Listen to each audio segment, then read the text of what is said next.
Now to politics and Election Day this Tuesday. Donald Trump and Kamala Harris continue their campaigns and their primary focus on the battleground states. Close doesn't even begin to adequately define this reality. Today, Harris is holding campaign events in Arizona and Nevada. Trump is campaigning in those states as well and is also holding a rally in New Mexico. Consider this, as of now, 62 million or so Americans have cast an early vote. Millions of others still heading to the polls between now and Election Day on Tuesday. 4 years ago, about 160 million Americans voted.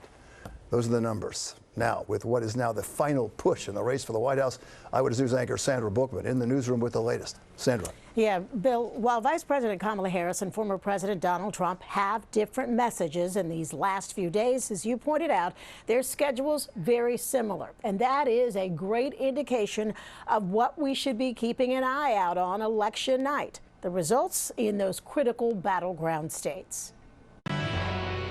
Former President Trump's first campaign stop of the day was in New Mexico, where he wasted no time telling the supporters gathered exactly why he was there. So I'm here for one simple reason. I like you very much, and it's good for my credentials with the Hispanic or Latino community. His remarks, perhaps an unintended reference to the controversy that has dogged his campaign since a comedian referred to Puerto Rico as an island of garbage during last weekend's rally at Madison Square Garden.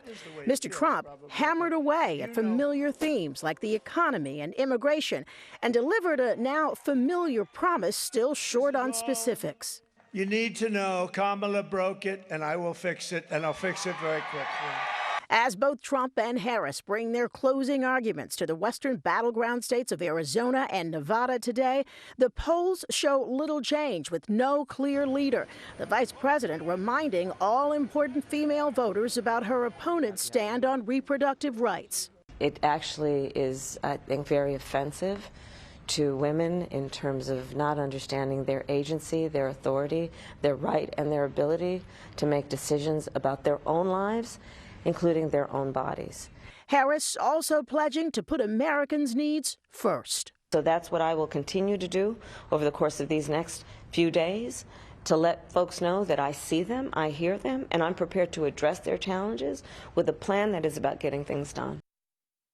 Now, while Harris and Trump focused on Arizona and Nevada this evening, their running mates also out on the campaign trail today. Senator J.D. Vance in North Carolina, Governor Tim Walz in Pennsylvania. Bill? All right, Sandra, thank you for that. Two programming notes, by the way, as we approach Election Day on Tuesday. First, be sure to join Eyewitness News Monday at 2 p.m.